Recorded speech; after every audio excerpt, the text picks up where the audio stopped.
When we think about water damage, our minds usually jump to something big, right? A huge flood, a pipe bursting, water gushing everywhere. But honestly, that's not how it usually starts. Most of the time, water damage doesn't announce itself with a bang.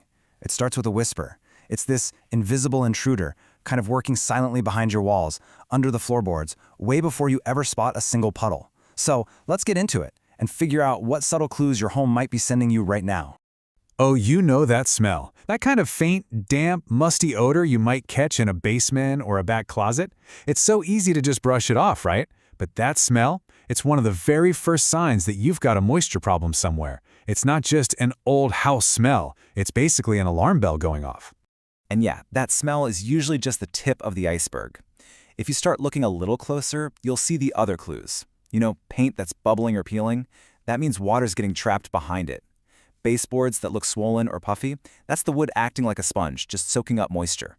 And if you have wood floors that are starting to buckle or cup, that's a huge sign the wood is getting saturated from underneath. These aren't just little cosmetic things. They're all symptoms of a way bigger issue hiding from sight.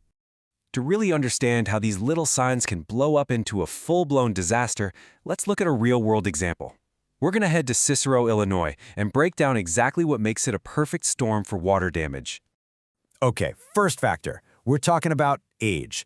A lot of the homes in an area like this were built with old-school plumbing, galvanized pipes, clay pipes that are just way past their prime. They're basically corroding from the inside out, just waiting for the pressure to be right to crack open and let loose a flood of water with zero warning. Next up, it's not just what's inside the walls. It's what's literally underneath the house.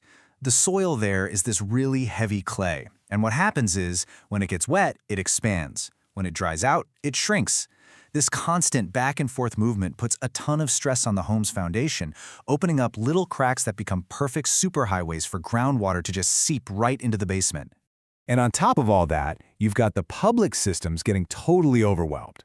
See, a lot of these older neighborhoods have what are called combined sewers, which means the rainwater and the city's wastewater all go down the same pipe. So what happens during a massive storm? The whole system can't keep up. And when it can't keep up, it reverses. Raw sewage gets forced right back up through the floor drains, flooding basements with some seriously nasty contaminated water. And finally, you've got those brutal winters. That constant freeze-thaw cycle is just incredibly tough on pipes. Water gets in, it freezes, it expands, and pop, it splits the pipe. And you might not even realize it's happened until things start to thaw out, and then all of a sudden, that split pipe is just leaking and leaking for hours, maybe even days. So you can see when you mix together aging pipes, reactive soil, overwhelmed sewers, and this crazy weather, well, it's like all these things are conspiring against the homeowner. So now we've seen how the water can get in. But let's talk about what happens next. Because the second that water gets inside your home, it's not just water anymore. It becomes a threat, and one that escalates really, really fast. Okay, so in the restoration world, they classify water into 3 categories. Category 1 is clean water, like from a broken supply line. At first, it's not a huge health risk, but if you let it sit, it degrades and becomes Category 2, or gray water. Think water from a washing machine overflow. It's got some contaminants in it. Let that sit even longer, and it can turn into Category 3, black water. This is the really bad stuff, like a sewage backup or flood water, and it's full of bacteria and is a serious threat to your health. The key takeaway here is that the longer any water sits, the nastier and more dangerous it gets. And that brings us to the most critical number in all of this. You're on a clock, and that clock is ticking down from 48 hours. Why? Because after about 2 days, mold spores, which are just floating around everywhere all the time, find that moisture, land on an organic surface like drywall or wood, and they start to grow. And once mold takes root, the entire problem just gets exponentially harder, more expensive, and more hazardous to deal with. So if you can't just ignore it, and you're in a race against time, what's the actual solution? Well, it's not just about grabbing a mop and a bucket. There's a real scientific, standardized process that's designed to fix the problem from the ground up, completely. The whole professional restoration industry basically follows a rule book set by an organization called the IICRC. And this isn't just guesswork or folk wisdom. It's a field based on real building science, microbiology, and even something called psychrometry, which is the actual science of how you use temperature and humidity to dry things out properly. These standards are what separate a true professional from, just some guy with a shop vac. It's all about ensuring a safe, complete, and verifiable fix. And the process pretty much always follows these three phases. First is the emergency removal, getting all of that standing water out with powerful pumps and extractors. But phase 2, that's the most crucial one, structural drying. This is where they bring in these massive industrial-grade dehumidifiers and high-speed air movers. The whole point is to pull all that hidden moisture out of the materials themselves, out of the wood, the drywall, everything. Then, and only then, once it's all proven to be dry, you move to the final phase, restoration and rebuilding whatever couldn't be saved. So understanding how the pros do it is one thing, but what does it all mean for you as a homeowner?